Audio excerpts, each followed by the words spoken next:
Gold trusted gold buyers మీరు తాకట్టు పెట్టిన బంగారాన్ని విడిపించి ఈ రోజు ఉన్న మార్కెట్ ధరకు కొనబడను. మీరిద్దరూ ఏడ్చే సిచ్యువేషన్ వచ్చిన ప్రతిసారి నవ్వుతో కవర్ చేస్తూ ఉంటారండి వీడియోస్ లో.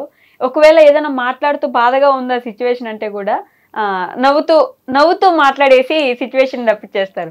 ఆ నిమిషానికి ఆడియన్స్ కి ఏడుపు వచ్చే సిచ్యువేషన్ వస్తుంది, కానీ మీరు మాత్రం ఏడవరు వీడియోస్ లో. నేను చాలా సార్లు గమనించా. ఎలా చెప్పాను కదా మేడం, నవ్వుతూ ఉండాలి. నా ఎమోషన్ ఎప్పుడైనా నా సీక్రెట్, నా రూమ్.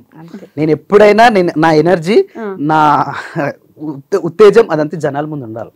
ఎప్పుడైనా నా ఫేస్ వస్తున్నదంటే నవ్వుకోవాలి. చాలా మంది నాకు అదే కమెంట్ పెడతారు, స్వామి అన్న వీడియోలో ఉన్నాడంటే ఆ ఎనర్జీ వేరు, అది వేరు.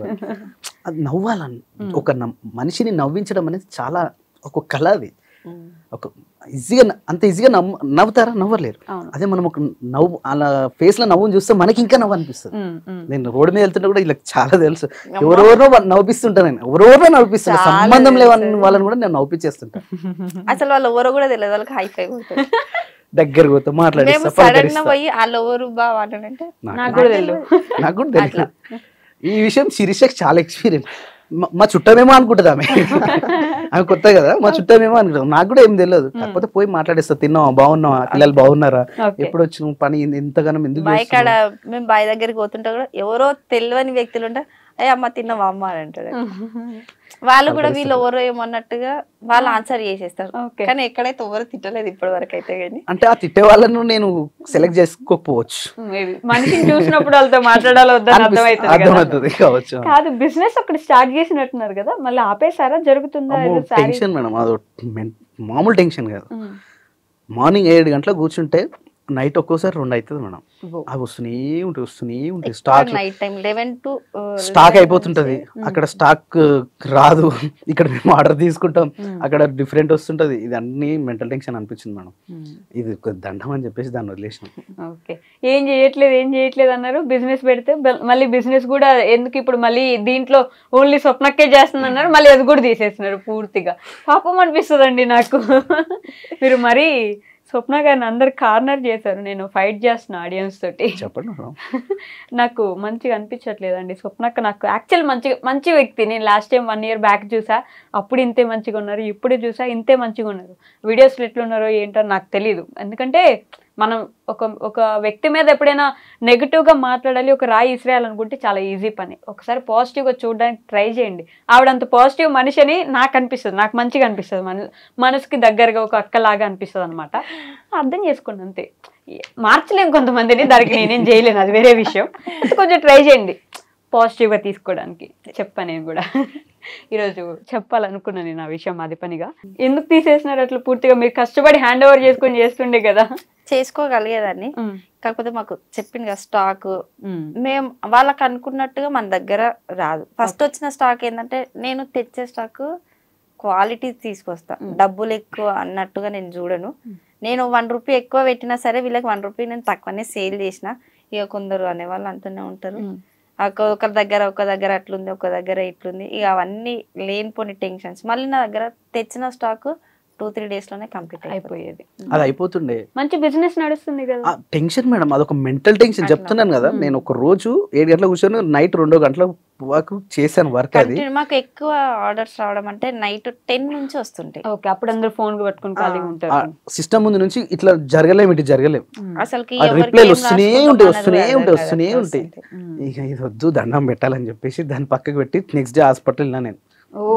అంత సోషల్ మీడియాలో కొంచెం ఎక్కువ ఉంటాం కదా మేము, అట్లా ఇంత వరకు మాకున్నదేమో అనిపిస్తుంది. కానీ ఇబ్బంది అనిపించింది మేడం, అందుకని అది స్టాప్ చేసాం, కొంచెం పక్క పెట్టినాం. మీరు ఏదన్నారు అది చేసినప్పుడు కూడా మైగ్రేన్ హెడేక్ వచ్చింది. మైగ్రేన్ స్టార్టింగ్ నుంచి ఉంది, కానీ ఇంకా అది ఎక్కువ ఫోన్ చూడడము అవన్నీ చేసేసరికి ఇంకెక్కువ అయిపోయింది అనమాట. ఇప్పుడు ఏం చేస్తున్నారు మరి? బిజినెస్ చేసేసారు, ఇప్పుడు వ్యవసాయం ఒకటి ఉంది, ఆ గొర్రెలు నాన్నగారు చూసుకుంటారు. అది మేము హెల్ప్ ఉంటాం, అన్ని చేయండి మేము మొత్తం సపోర్టింగ్ మేము ఉంటాం. కాకపోతే వెళ్ళి రావడం మాత్రమే నాన్నకుంటుంది. నాన్న కూడా రెగ్యులర్గా వెళ్ళారు. స్వామి అని అంటే నాన్న ఉండి ఇంట్లోనే మేము వెళ్తాం. ఓకే. నేనన్నా వెళ్తాను, తమ్ముడన్నా వెళ్తాడు. దాని తర్వాత ఇక్కడ వీడియో షూటింగ్ ఇవన్నీ ఇది ఒకటి వర్క్ ఉంటూనే ఉంటుంది. ఖాళీగా అస్సలు నాకు ఎప్పుడు ఫోన్లు వస్తే నేను అప్పుడు బయటకు వెళ్ళిపోతా ఉంటా. ఇట్లా ఖాళీగా అస్సలు కనిపి మీరు ఎన్ని రోజుల నుంచి మీరు అడుగుతున్నా కూడా నాకు ఖాళీ దొరకక ఎన్ని రోజులు అయిన పరిస్థితి.